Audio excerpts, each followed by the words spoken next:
नमस्कार दोस्तों, जैन की मैथमेटिक्स में आप सभी का स्वागत है। दोस्तों, पिछली वीडियो में हमने सेट थ्योरी के बारे में डिस्कस किया था। आज हम कुछ इंपॉर्टेंट एमसीक्यू डिस्कस करेंगे set theory and relation and function के। ये सभी एमसीक्यू पूर्व परीक्षा में आ चुके हैं, तो इसलिए ये वीडियो काफ़ी इंपॉर्टेंट हो जाती है आपके किसी भी एग्ज़ाम के लिए। आगामी एग्ज़ाम के लिए ये सारे प्रश्न इंपॉर्टेंट रहेंगे, तो इस वीडियो को पूरा देख लेना, आपको काफ़ी हेल्प मिलेगी। तो चलिए वीडियो को शुरू करते हैं।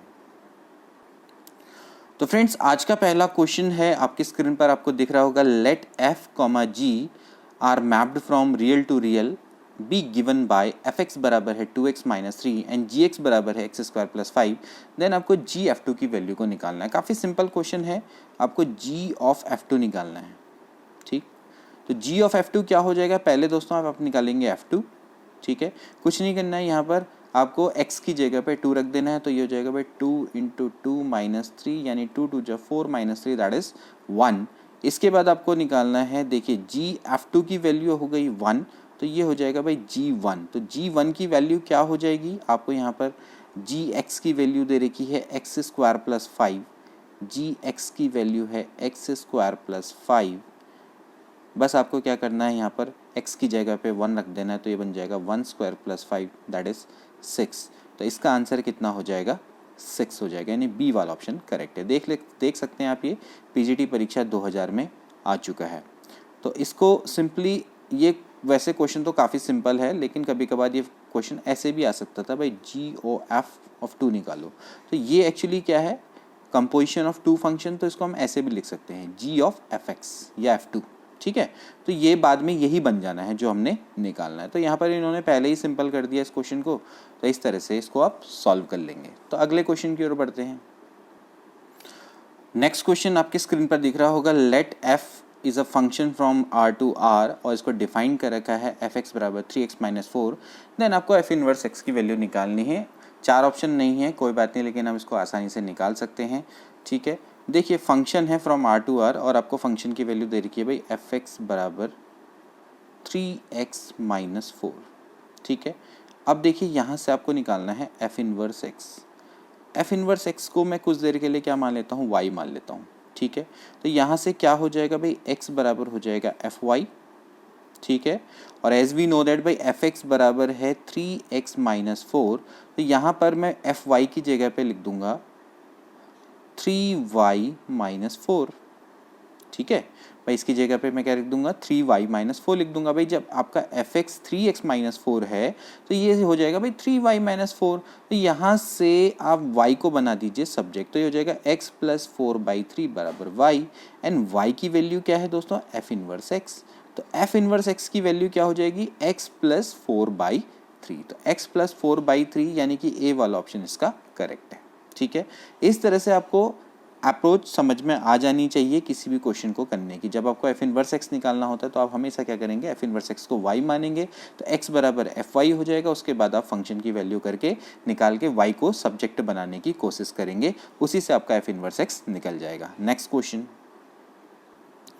नेक्स्ट क्वेश्चन देखिए, if F and G are function such that F X बराबर है 3x प्लस 1 और एफ ऑफ जी एक्स बराबर है x माइनस 2, देन आपको जी एक्स की वैल्यू निकालनी है। आपको कंपोजिशन ऑफ 2 फंक्शन दे रखा है, एफ एक्स की वैल्यू दे रखी है, जी एक्स की वैल्यू निकालनी है। काफ़ी सिंपल प्रश्न है, और देखिए ये प्रश्न भी पीजीटी परीक्षा में आ चुका है। अभी मैंने यहाँ पर नीचे से मेंशन नहीं किया, लेकिन ये सभी प्रश्न पूर्व परीक्षा में आ चुके हैं। कैसे करेंगे? बहुत सिंपली आप इसको चुटकियों में कर सकते हैं। एफ एक्स बराबर है 3x प्लस 1। ठीक है, और आपको कह रखा है भाई एफ ऑफ जी एक्स। ठीक है, तो अब आप देखिए, चलो इसको फिलहाल के लिए छोड़ दो कि एफ ऑफ जी एक्स की वैल्यू क्या है। आप यहाँ से देखिए भाई एक्स की जगह पर आपको जी एक्स रखना है, तो क्या हो जाएगा? ये हो जाएगा भाई 3gx प्लस 1, इजंट इट? क्योंकि यहाँ पर आप एक्स को क्या कर देंगे? जी एक्स से रिप्लेस कर देंगे। अब आपको एफ ऑफ जी एक्स की वैल्यू भी दे रखी है, कितनी दे रखी है? ये दे रखी है x माइनस 2। तो आप यहाँ से क्या काम करिए? ये बराबर रख दो x माइनस 2। ठीक हो गया। अब यहाँ से gx निकाल लो, तो gx बराबर हो जाएगा 3gx बराबर हो जाएगा x माइनस x, ये यहाँ पर जाएगा तो क्या बन जाएगा? -3, और gx बराबर हो जाएगा x माइनस 3/3। तो यही तो आपको निकालना था ना। तो gx की वैल्यू हो गई x माइनस 3/3। यहाँ पर ऑप्शन में है, बिल्कुल है, ए वाला ऑप्शन इसका करेक्ट है। ठीक है, इसके बाद अगला क्वेश्चन देखिए, F is a function from R to R, यहाँ पर ये कुछ मिस्टेक्स हो रही होगी लेकिन कोई बात नहीं, function is from R to R, G is a function from R to R and H is also the function of R to R. ऐसे डबल डॉट होने चाहिए थे ना, यहाँ पर इक्वल दे रखा, कोई बात नहीं। चलो तो सच दैट एफ एक्स बराबर है एक्स स्क्वायर, जी एक्स बराबर है 10x, एच एक्स बराबर है log E base X, then find the value of H of G of F of X. ठीक है, बहुत सिंपल सा प्रश्न है, बहुत ईजिली आप इसको कर सकते हैं। ये आपका कंपोजिशन ऑफ 3 फंक्शन है, ठीक, लेकिन आप इस चीज़ को ध्यान में रखेंगे कि ये भी आपके क्या करते हैं, एसोसिएटिव लॉ को फॉलो करते हैं। तो यहाँ पर से अगर मैं एसोसिएटिव लॉ लगाऊं तो मैं इसको ऐसे लिख सकता हूँ, H of G of F of X. ठीक है, तो अगर जैसे आपको पता है भाई G of F of X actually क्या होता है, ये होता है जी ऑफ एफ एक्स, है ना। तो आप यहाँ पर भी ऐसे ही कर सकते हैं, यहाँ से देखिए क्या हो जाएगा, एच ओ जी, इसको आप लिख लेंगे एफ एक्स। ठीक है, आप इसको एक मान लीजिए और ये वाला पार्ट हो गया, तो यहाँ वाला जो रूल है मैंने यही लगा दिया इसमें। ठीक, तो ये हो गया जी भाई H O G of F X. Now F X की वैल्यू कितनी है, ये है एक्स स्क्वायर, तो एच ओ जी ये हो जाएगा एक्स स्क्वायर, क्योंकि इसकी वैल्यू है एक्स स्क्वायर। अब फिर आपको यही वाला रूल दोबारा से अपनाना है, जी ऑफ एफ एक्स क्या होता है, जी ऑफ एफ एक्स, तो यहाँ से हो जाएगा भाई H G of X square. ठीक हो गया, यहाँ तक तो कोई भी दिक्कत नहीं आ रही होगी। नाउ सी भाई जी एक्स बराबर है 10x, अब भाई जी एक्स बराबर 10x है तो भाई जी एक्स स्क्वायर क्या होगा, ये हो जाएगा 10 ऑफ एक्स स्क्वायर, क्योंकि यहाँ पर आपको साफ साफ है कि भाई x को रिप्लेस कर देना है एक्स स्क्वायर से। ठीक है, अब आपके पास आ गया H of 10x square. H of 10x square क्या हो जाएगा, आपको दे रखा है भाई एच एक्स बराबर है लॉग ई बेस एक्स। ठीक है, क्या है, लॉग ई बेस एक्स, तो यहाँ पर हो जाएगा भाई लॉग ई बेस एक्स की जगह पर आपने लिख देना है 10x स्क्वायर। ठीक हो गया, बस आपके पास ये आ गई वैल्यू। अब आपने क्या करना है, यहाँ पर x की जगह पर वैल्यू को पुटअप कर देना है। x की जगह पर आपको क्या रखा है भाई, रूट पाई बाई 2 रखो, तो ये हो जाएगा भाई x की जगह पर आप रख दीजिए रूट पाई बाई 2। तो अगर x की जगह पे रूट पाई बाई 2 रखेंगे तो x स्क्वायर की जगह पे क्या आ जाएगा, पाई बाई 2, तो ये हो जाएगा log E base 10 pi by 2। 1090 कितना होता है दोस्तों, वो होता है इनफाइनाइट, तो यहाँ पर आ जाएगा भाई लॉग ई बेस इनफाइनाइट, जिसकी वैल्यू होती है इनफाइनाइट। ठीक है, तो यहाँ पर आप देख सकते हैं कि इन 4 ऑप्शन में से कोई भी, मतलब 3 ऑप्शन में से कोई भी करेक्ट नहीं, यानी कि नन ऑफ दीज इसका राइट आंसर होना चाहिए। ठीक है, इस तरह से दोस्तों आप बहुत स्मार्टली और ईजिली इन क्वेश्चंस को कर सकते हैं। अगले क्वेश्चन की ओर बढ़ते हैं।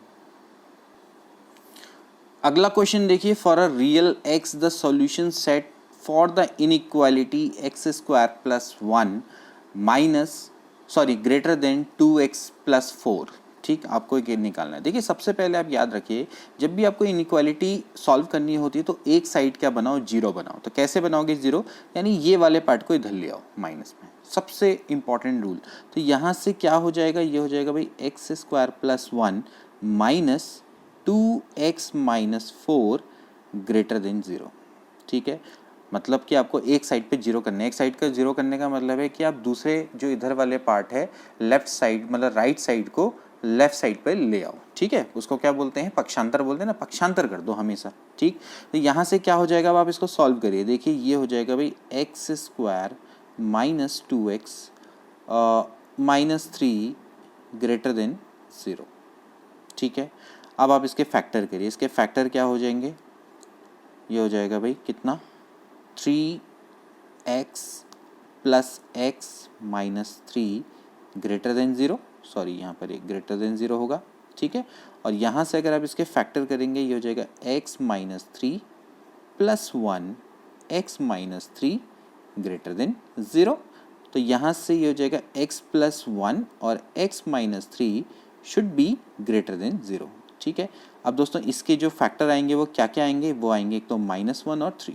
-1 और 3 पर ये 0 हो जाएगा। तो मैंने आपको फेमस नंबर मेथड कई बार बताई है। तो आप सबसे पहले क्या करेंगे, इधर आपका आता है नंबर लाइन है, तो यहाँ पर इनफाइनाइट, इधर पे क्या होगा माइनस इनफाइनाइट। ठीक है, राइट साइड पे हमेशा बड़े नंबर लिखे जाते हैं, तो ये आपका जो हो जाएगा 3 और इधर साइड पे क्या हो जाएंगे, छोटे नंबर। यानी कि आप लेफ्ट की ओर को जाओगे तो आपके नंबर छोटे होते चले जाएंगे, बीच में कहीं पर ओरिजिन होगा। ठीक, तो यहाँ से आपको क्या चाहिए, देखिए ये वाला जो क्षेत्र है ये पॉजिटिव होगा, ये वाला होता है नेगेटिव, ये वाला होता है पॉजिटिव। ठीक है, तो अब आप दोस्तों बात करें इसके सॉल्यूशन की, तो आप देख सकते हैं इसका सॉल्यूशन क्या होगा। इसका सॉल्यूशन होगा, क्योंकि हमें चाहिए ग्रेटर देन 0, यानी कि हमें चाहिए पॉजिटिव पार्ट, तो पॉजिटिव पार्ट हो जाएगा -∞ से लेके -1, क्या आएगा, ओपन ब्रैकेट। ठीक है, यूनियन 3 से लेकर इनफाइनाइट। ठीक हो गया, तो ये हमारा आंसर होना चाहिए, -∞ से लेके -1, यूनियन 3 से लेके इनफाइनाइट। या फिर आप इसको ऐसा भी कह सकते हैं, x should be less than -1 और x should be greater then 3। ठीक, तो ये इसका दोस्तों सॉल्यूशन है। तो x should be less than -1 और union x should be greater than equal to 3। तो इस तरह से देखा जाए तो ए वाला ऑप्शन इसका बिल्कुल करेक्ट है। ठीक है, आप देख सकते हैं, ये मैं आपको क्लियर कर लूँ, ये देखिए, यानी ए वाला ऑप्शन इसका करेक्ट है कि x की वैल्यू या तो क्या होनी चाहिए, लेस देन -1 होनी चाहिए। देखो इसको सेट बिल्डर फॉर्म में इन्होंने दिखा रखा है, हमने उसको किसकी फॉर्म में दिखाया, हमने उसको इंटरवल की फॉर्म में दिखाया। ये एक्चुअली क्या है, सेट बिल्डर फॉर्म है। मैंने आपको कल बताया था कि इंटरवल को आप सेट बिल्डर फॉर्म की तरफ में लिख सकते हैं। ठीक है, और जो हमेशा एक इंटरवल होता है वो क्या होता है, एक रियल नंबर का सबसेट होता है। ठीक है, रियल नंबर जितने होते हैं उनका सबसेट होता है और वो इनफाइनाइट होता है। तो यहाँ पर आप इसीलिए इंटरवल की, अगर इंटरवल नहीं है तो आप क्या करिए, सेट बिल्डर फॉर्म में इसको इस तरह से दिखा सकते हैं। तो ये सेट बिल्डर फॉर्म है, तो x इज लेस देन -1 और x इज ग्रेटर देन 3, तो ए वाला ऑप्शन इसका करेक्ट है। इसके बाद नेक्स्ट क्वेश्चन देखिए दोस्तों, जो कि टीजीटी परीक्षा 2004 में आ चुका है। In a class of 25 student, 12 student have taken mathematics, 8 have taken mathematics but not economics. The number of students who have taken both mathematics and economics are.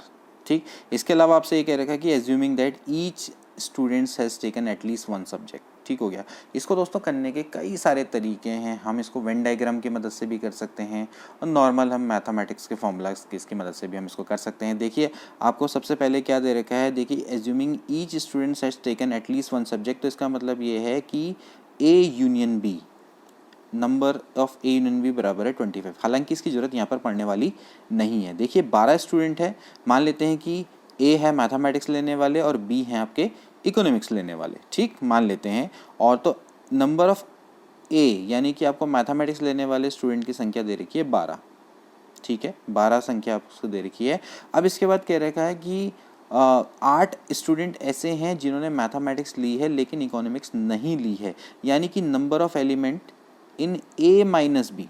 समझ रहे ना, ए माइनस बी का मतलब ये होता है कि जिन्होंने ए तो लिया है, मतलब जो ए में है लेकिन बी में नहीं है, तो इनकी जो संख्या है वो कितनी दे रखी है, आपको 8 दे रखी है। ठीक है, तो अब आपको क्या निकालना है, आपको निकालना है ए इंटरसेक्शन बी जिन्होंने बोथ लिया है। ठीक, तो कैसे इसको निकालेंगे, बहुत सिंपल है, एज वी नो दैट। देखिए मैं आपको डायग्राम से समझा देता हूँ। ये आपके टोटल स्टूडेंट्स हैं, इसको मान लेते हैं ए यूनियन बी।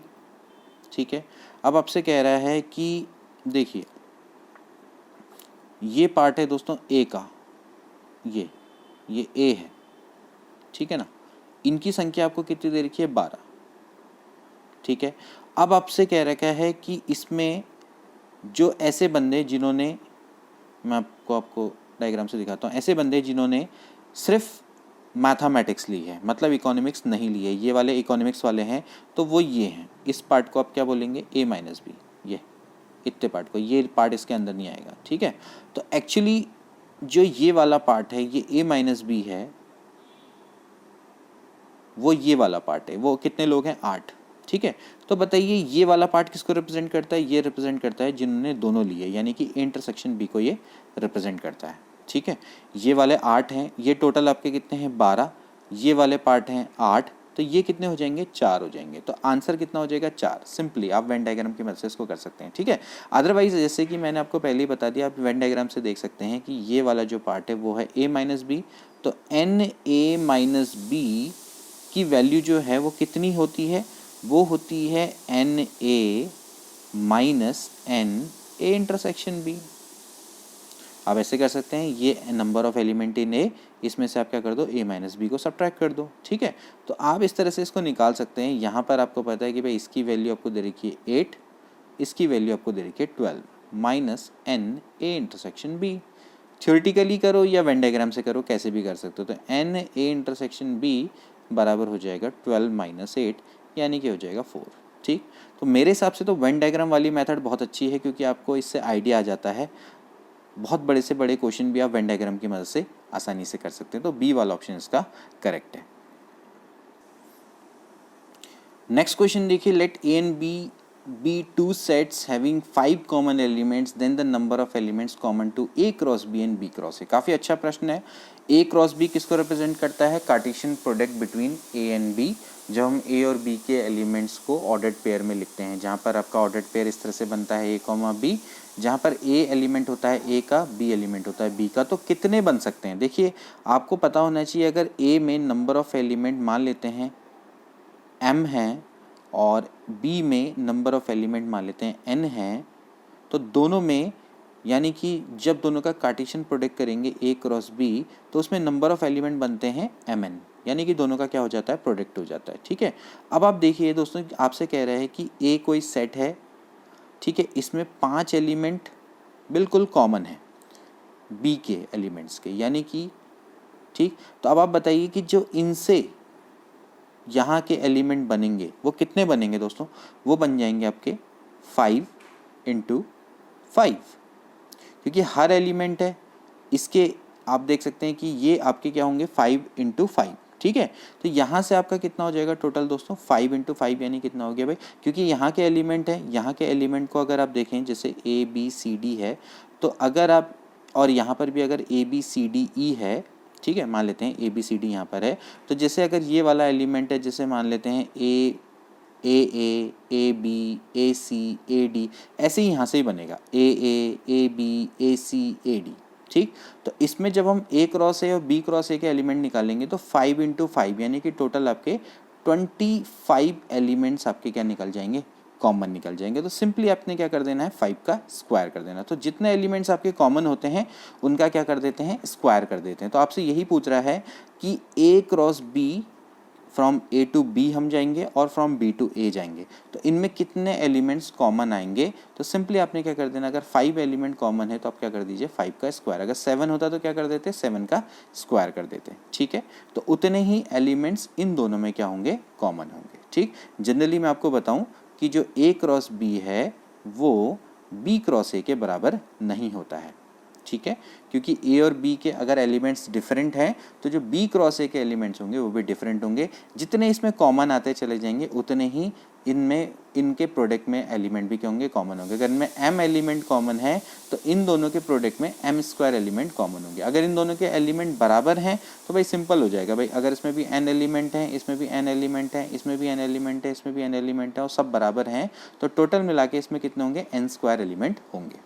ठीक है, और उस केस में आपका क्या हो जाएगा? A क्रॉस B बराबर हो जाएगा B क्रॉस A, जब दोनों के एलिमेंट्स क्या हैं? बराबर हैं और इक्वल है, मतलब सेम है। ठीक, तो ये चीज़ आपको क्लियर हो जानी चाहिए। तो ये तो हो गया कार्टेशियन प्रोडक्ट।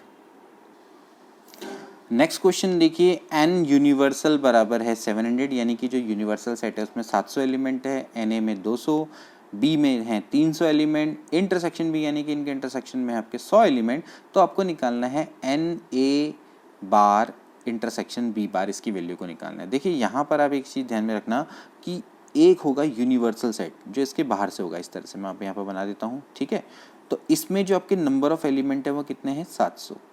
ठीक है, इस केस में A यूनियन B जो है वो ज़रूरी नहीं है कि इसके बराबर हो, तो ये वाला जो पार्ट है, ये वाला जो पार्ट है, ये तो A यूनियन B है। ठीक, तो यहाँ पर आपको एक चीज़ ध्यान में रखनी होगी कि आपको जब आप A यूनियन B निकालेंगे तो वो NU से डिफरेंट होगा। ठीक है, और वो आएगा भी। देखिए आप किस तरह से आएगा। देखिए आपको पता है कि भाई N, पहले आपको मैं बता दूँ De Morgan law. De Morgan law क्या होता है? देखिए A dash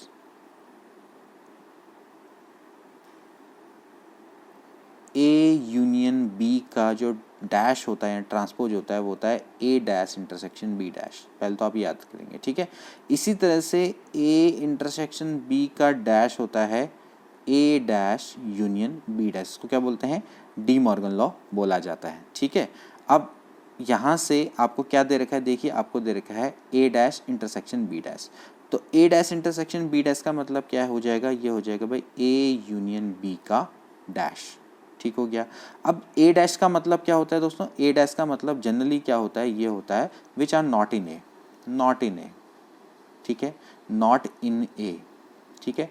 the elements of U यानी यूनिवर्सल सेट के वो एलिमेंट जो कि ए में नहीं होते हैं। तो आपने सिंपली क्या कर देना है, number of element in you में से नंबर ऑफ एलिमेंट ए को माइनस कर देना है, तो आपको इसके एलिमेंट मिल जाएंगे। ठीक है, मतलब आप सिंपली समझिए ए ट्रांसपोज का मतलब होता है, ए डैश का मतलब होता है कि यूनिवर्सल जो आपका सेट है उसके वो एलिमेंट जो कि ए में नहीं है। तो अगर आपको number of element in A dash निकालना है तो number of element in U minus number of element in A कर दीजिए। तो आप भी यहाँ पर ऐसे ही कर सकते हैं।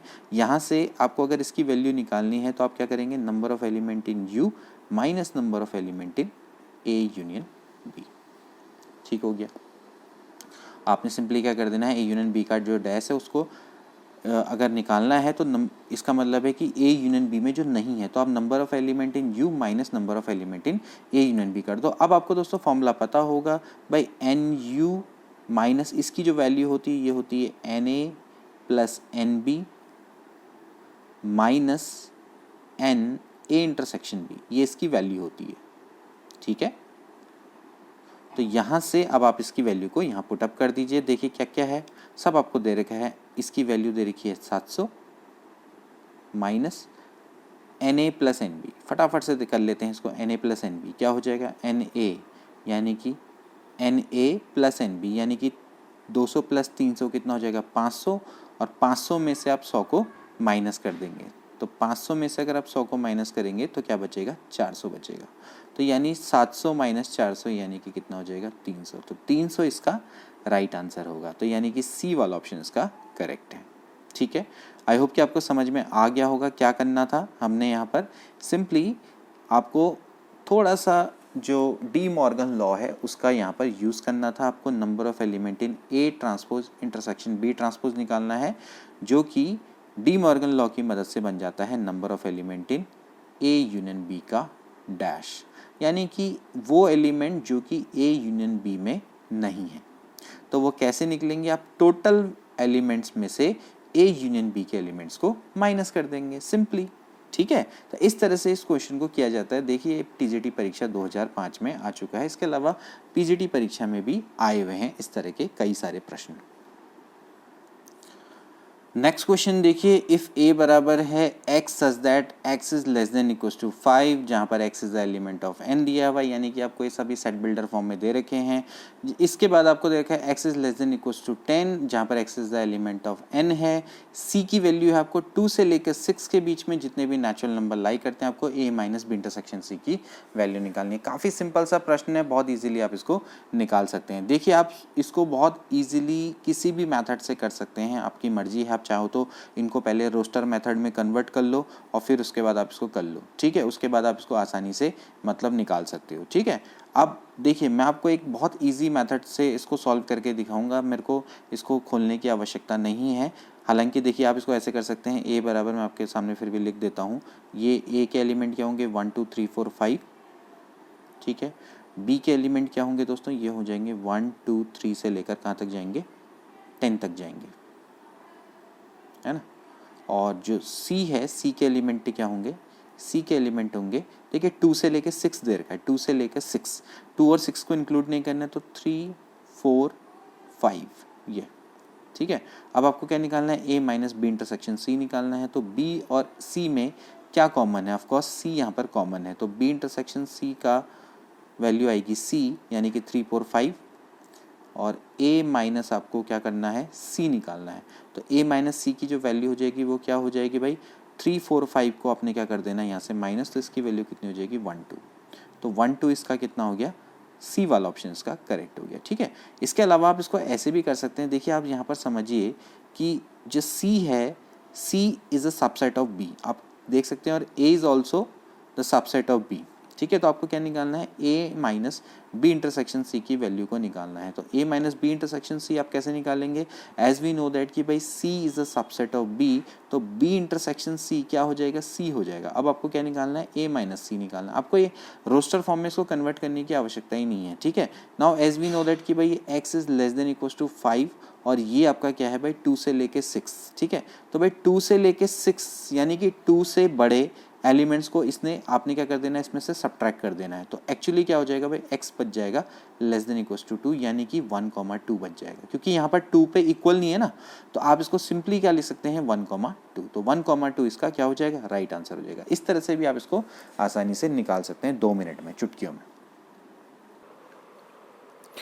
इसके बाद नेक्स्ट क्वेश्चन देखिए, if A B C are sets then which of the following is correct. आपको बताना है कि इनमें से कौन से करेक्ट हैं। देखिए पहला वाला देखिए, A union B intersection C बराबर आपको क्या रखा है, A union B intersection C, which is wrong, क्योंकि यहाँ पर देखिए यूनियन है और इंटरसेक्शन है, तो ये आपके डिस्ट्रीब्यूटिव लॉ को फॉलो करते हैं। तो इसका आंसर क्या होना चाहिए, एक्चुअली ये होना चाहिए A union B intersection A union C होना चाहिए, ठीक है। तो पहला वाला तो गलत है। इसी तरह से ये जो इंटरसेक्शन है, यूनियन है, ये भी क्या करेगा, डिस्ट्रीब्यूशन लॉ को फॉलो करेगा, तो ये वाला गलत है, ठीक है।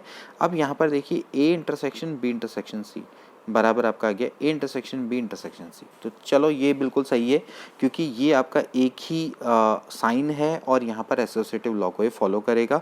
तो इस तरह से देखा जाए सी वाला ऑप्शन बिल्कुल करेक्ट है। इसी तरह से जो डी वाला है वो भी गलत है, यहाँ पर भी आपका साइन अलग है, यहाँ पर साइन अलग है, तो ये इसके बराबर नहीं हो सकता। तो सी वाला ऑप्शन इसका करेक्ट है। इसके बाद नेक्स्ट क्वेश्चन देखिए, A B C are subset of the set X, how many of the following statements are false. आपको बताना है कि इसमें से कौन कौन से स्टेटमेंट फॉल्स हैं। तो आप इनको बहुत इजीली कर सकते हैं with the help of Venn diagram. मैं थोड़ा छोटा कर लेता हूं ताकि मैं यहाँ पर वेन डायग्राम आपके लिए बना सकूँ।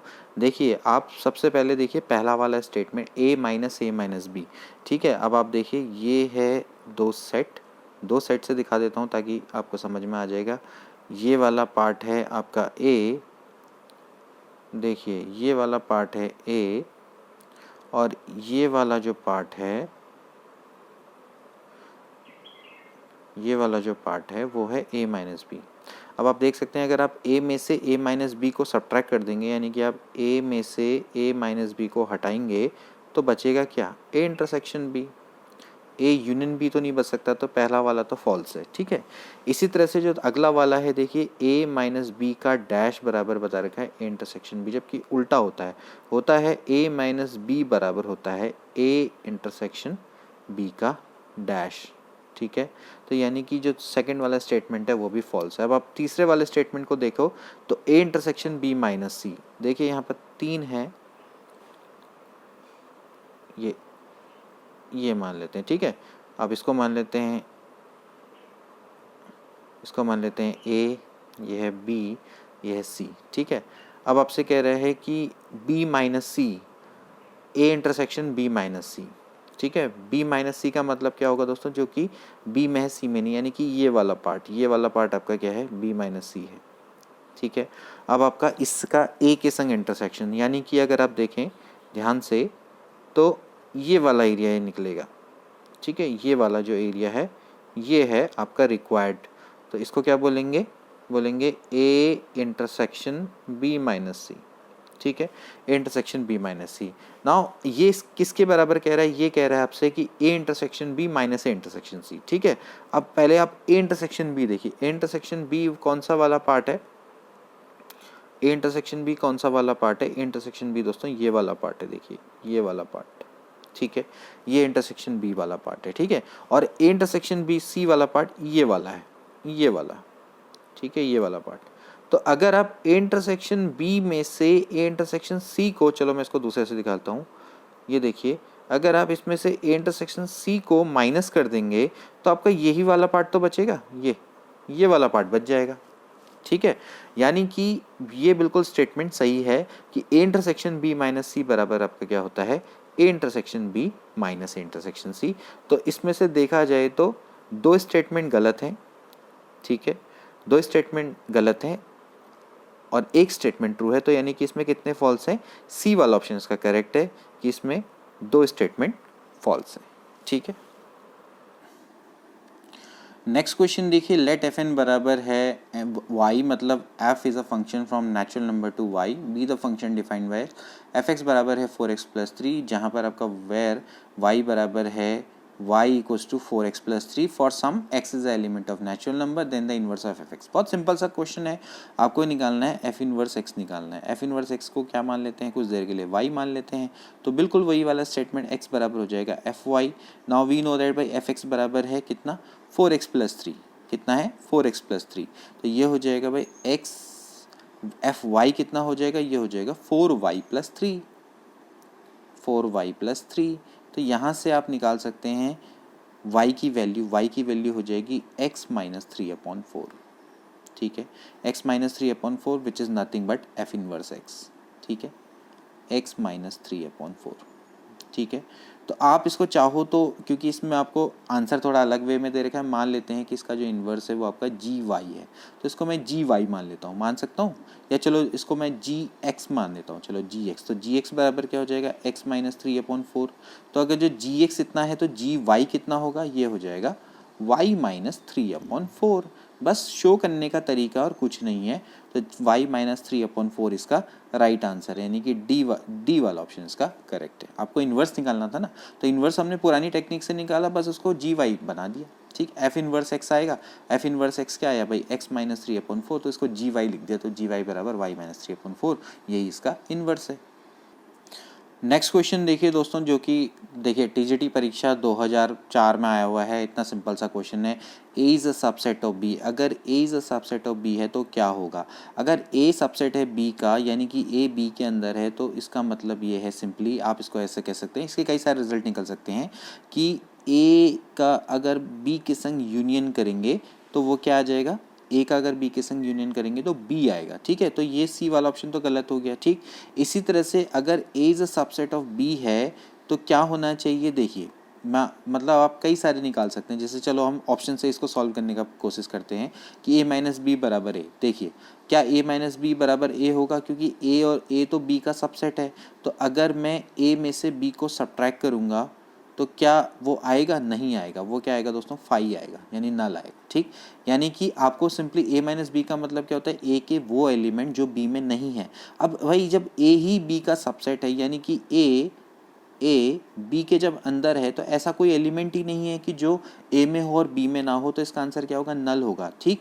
तो यानी कि देखा जाए तो डी वाला ऑप्शन इसका इस तरह से करेक्ट निकल कर आ जाता है, ठीक है। इसके अलावा और क्या हो सकता है कि भाई A is a subset of B है, तो ए इंटरसेक्शन बी आपका क्या होता है, बी के बराबर होगा, ठीक है, क्योंकि सॉरी ए इंटरसेक्शन बी बराबर क्या होगा, ए के बराबर होगा, सॉरी मैंने क्या लिख दिया, ए इंटरसेक्शन बी क्या होगा, ए के बराबर होगा। इस चीज़ को आप समझिए कि ये है बी, ये है ए, ठीक है, और A is a subset of B है, तो इन दोनों का यूनियन बी के बराबर होगा, इन दोनों का जो इंटरसेक्शन है वो ए के बराबर होगा, जो इन दोनों में कॉमन है, इन दोनों में कॉमन क्या है, ए। और इसी तरह से इन दोनों का अगर डिफरेंस की बात करेंगे, यानी a-b की बात करेंगे, तो वो नल आने वाला है, ठीक है। वो नल इसलिए आने वाला है क्योंकि a-b का मतलब सिंपली ये होता है कि the elements of A which are not in B. तो ऐसे तो कोई एलिमेंट है ही नहीं ए में जो बी में ना हो, तो इसका आंसर क्या हो जाएगा, नल। डी वाला ऑप्शन इसका करेक्ट हो जाएगा। इसके बाद एक और इम्पॉर्टेंट प्रश्न देखिए, पीजीटी परीक्षा 2003 में रखा, a-b यूनियन b-a को क्या बोला जाता है, या किसके इक्वल होगा। काफ़ी अच्छा प्रश्न है। देखिए मैं आपको इसको वेन डायग्राम की मदद से शो कर देता हूँ। ये वाला है a, ये है b, ठीक है। तो इस वाले पार्ट को क्या बोलते हैं, a-b, ठीक है। इस वाले पार्ट को क्या बोलते हैं, b-a। तो आप बताइए इन दोनों का यूनियन एक्चुअली क्या है, इन दोनों का यूनियन क्या हो सकता है। अगर मैं इस वाले पार्ट और इस वाले पार्ट दोनों को मिलाऊं तो इनका यूनियन क्या होगा, कि आप इसको a यूनियन b में से माइनस कर दो a इंटरसेक्शन b को, ठीक है ना। भाई आप सिंपली क्या करो कि आप इतने पूरे पार्ट में से इतना पार्ट को माइनस कर दोगे तो ये वाला पार्ट आ जाएगा ना, किनारे वाला। तो भाई यही आपसे कह रहा है कि भाई a-b यूनियन b-a क्या होगा, आप a यूनियन b में से इंटरसेक्शन b को माइनस कर दो, यानी कि सी वाला ऑप्शन इसका बिल्कुल करेक्ट है। और काफ़ी इंपॉर्टेंट है, इसको आप ध्यान में रखिएगा दोस्तों, क्योंकि इस पर बेस्ड क्वेश्चन भी आपके आ जाते हैं। तो यहाँ पर क्या हुआ, ये समझ में आ गया होगा आपको कि a minus B union B minus है आपका क्या होता है, ये होता है a यूनियन बी, मतलब a minus B union B minus है क्या होता है, a union B minus a intersection b, इस तरह से होता है। इसको हम ऐसे भी दिखाते हैं a डेल्टा b। तो a डेल्टा b की जो वैल्यू होती है वो यही होती है, ठीक है, वो ये होती है a minus B union b minus a। कभी ऐसा भी क्वेश्चन आ जाता है। नेक्स्ट क्वेश्चन देखिए, फंक्शन है from real to real, G is another function from real to real, two mappings है वेयर एफ एक्स बराबर है 2x, जी एक्स बराबर X square plus 2, then the value of F O G two. बहुत simple सा प्रश्न है, आप इसको कर सकते हैं बहुत easily. F of G of two आपको निकालना है, तो आप क्या हो जाएगा बताइए, इसको हम लिख लेंगे एफ ऑफ जी टू। इससे पहले मैंने आपको बताया इस तरह का प्रश्न। अब आप बताइए जी टू की वैल्यू क्या हो जाएगी। आप यहाँ पर 2 रखिए, 2 का स्क्वायर कितना होता है 4, 4 प्लस 2 कितना हो जाएगा 6 हो जाएगा, और f6 की आपको वैल्यू निकालनी है। तो f6 बराबर क्या हो जाएगा, fx बराबर है 2x, तो f6 बराबर हो जाएगा 6 इंटू 2 दैट इज 12। तो सी वाला ऑप्शन इसका करेक्ट है। इस तरह के प्रश्न देखिए टीजीटी परीक्षा में आ रखे हैं। अगला प्रश्न देखिए, काफ़ी बेसिक सा क्वेश्चन है। a बराबर है 26, b बराबर है 109, c बराबर है 1,9, देन द वैल्यू ऑफ आपको निकालनी है a cross b union c। तो सबसे पहले आप क्या करिए दोस्तों, इसमें a की वैल्यू तो लिख लीजिए, a की वैल्यू कितनी है 2,6। तो पहले आप निकालिए b union c। b union c क्या हो जाएगा, b यूनियन c बराबर हो जाएगा, देखिए 109 और 19, ठीक है। तो इसका आंसर क्या आएगा, 109 ही आएगा। क्यों आएगा, क्योंकि जो C है वो B का सबसेट है, ठीक है। अब आपने क्या निकालना है, A cross B union C। तो काफ़ी बेसिक सा क्वेश्चन है, ऐसे क्वेश्चन भी आ जाते हैं एग्जाम में। तो A cross B union C कैसे निकालेंगे, पहले 2 की 1 के संग 0 2 9, तो क्या हो जाएगा देखिए 2 0 2 1 2 0 2 9। आपको मैपिंग ही तो करनी है ना, ठीक, ऑर्डर्ड पेयर बनाने हैं। इसी तरह से क्या हो जाएगा 6 1 6 0 6 9, ये आपका आंसर हो जाएगा। तो इस तरह से देखा जाए तो 2 0 2 1 2 9 6 0 6 1 6 9 क्रॉस प्रोडक्ट निकालना है, ठीक। नेक्स्ट क्वेश्चन देखिए, काफ़ी बेसिक सा है। The number of elements in a power set of having an element. देखिए मैंने आपको बताया था कि एक सेट है, अगर उसमें नंबर ऑफ एलिमेंट n है, ठीक, तो पावर सेट क्या होता है, इसके जितने सबसेट्स बन सकते हैं उनका कलेक्शन। तो बताइए इसके कितने सबसेट्स बन सकते हैं, 2 की पावर n, 2 की पावर n सबसेट बन सकते हैं। तो उसका अगर हम कलेक्शन करेंगे तो वो क्या कहलाएगा, पावर सेट कहलाएगा। तो भाई पावर सेट में कितने नंबर ऑफ एलिमेंट होंगे, ये हो जाएंगे आपके 2 की पावर n, ठीक है। तो 2 की पावर n, बी वाला ऑप्शन करेक्ट है। नेक्स्ट क्वेश्चन देखिए, फिर से कंपोजिशन पर है। एफ एक्स बराबर है एक्स स्क्वायर, जी एक्स बराबर है sine X, then the value of G O F X. तो आपको मैंने पहले ही बता दिया, G O F of X आपको क्या लिख सकते हैं, एफ एक्स लिख सकते हैं, ठीक है। अब आपको पता है भाई एफ एक्स की वैल्यू है एक्स स्क्वायर, तो ये हो जाएगा भाई G of X square. Now you just need to replace X with X square in G X. तो जी एक्स की जगह पर आप क्या रखेंगे, साइन एक्स। तो यहाँ पर जी एक्स क्या हो जाएगा भाई, साइन एक्स स्क्वायर। पीजीटी परीक्षा 2000 में आया हुआ इस तरह का क्वेश्चन, तो ऐसे भी क्वेश्चन आ जाते हैं। इसके बाद नेक्स्ट क्वेश्चन देखिए, the number of reflexive relation on a set having 8 element. काफ़ी अच्छा क्वेश्चन और काफ़ी अच्छे लेवल का क्वेश्चन है।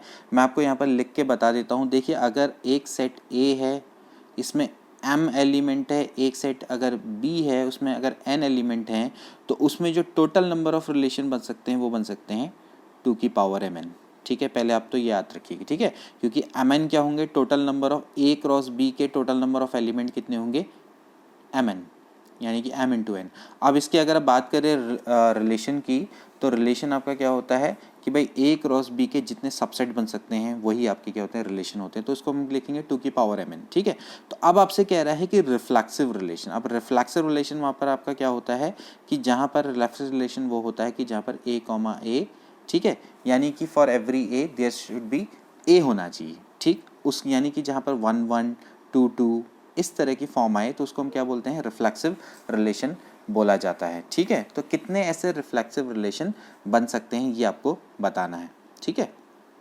कोई भी सेट है, जैसे ए है, तो ए अगर एलिमेंट है आर का, या मान लेते हैं कोई भी आपका सेट है ए का, तो रिफ्लेक्सिव रिलेशन के लिए आपका क्या होना चाहिए, A comma A should be the element of A, ठीक है, should be the element of A, तभी जाके क्या बन पाता है, रिफ्लेक्सिव रिलेशन बन सकता है। तो रिफ्लेक्सिव रिलेशन बनने के जो तरीका होता है दोस्तों वो ये होता है 2 की power n square minus n, इतने होते हैं, ठीक है।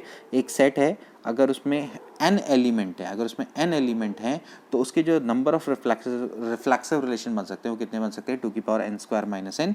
तो यानी ये हो जाएगा, आप देख सकते हैं कि यहाँ पर कितने एलिमेंट है, 8 एलिमेंट है, तो 2 की पावर 8 का स्क्वायर माइनस 8। ठीक है, तो 2 की पावर 8 का स्क्वायर माइनस 8 कितना हो जाएगा भाई, 56। ठीक है, तो 2 की पावर 56 रिफ्लेक्सिव रिलेशन बन सकते हैं, तो यानी बी वाला ऑप्शन इसका करेक्ट है। ठीक है, लेकिन कभी कभार ये भी आ जाता है कि भाई सिमेट्रिक कितने बनेंगे, तो सिमेट्रिक रिलेशन के लिए क्या होता है फॉर्मूला, आप इसको भी याद रखेंगे, तो जाएगा 2 की power n into N plus 1/2। ठीक है, ये भी आप याद करेंगे।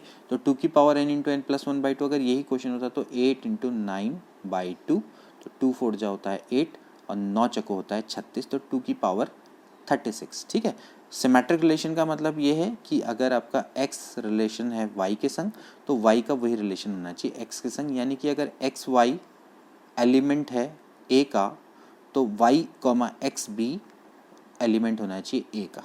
ठीक है, यानी कि x का जो y के संग रिलेशन है वही y का x के संग रिलेशन होना चाहिए। ठीक, तो ये कुछ इंपॉर्टेंट चीज़ें हैं जो कि आपको पता होनी चाहिए, यहाँ पर से आप इस क्वेश्चन को आसानी से निकाल सकते हैं। तो फ्रेंड्स, आई थिंक आज के लिए इतना ही काफ़ी है, काफ़ी क्वेश्चंस हमने करवा दिए हैं आपको। आई होप कि ये क्वेश्चंस समझ में आए होंगे और आपको आने वाले एग्ज़ाम में काफ़ी हेल्प करेंगे। आगे भी हम कई सारे क्वेश्चन आपको करवाते रहेंगे इसी तरह से। मिलते हैं अगली वीडियो में, गुड बाय।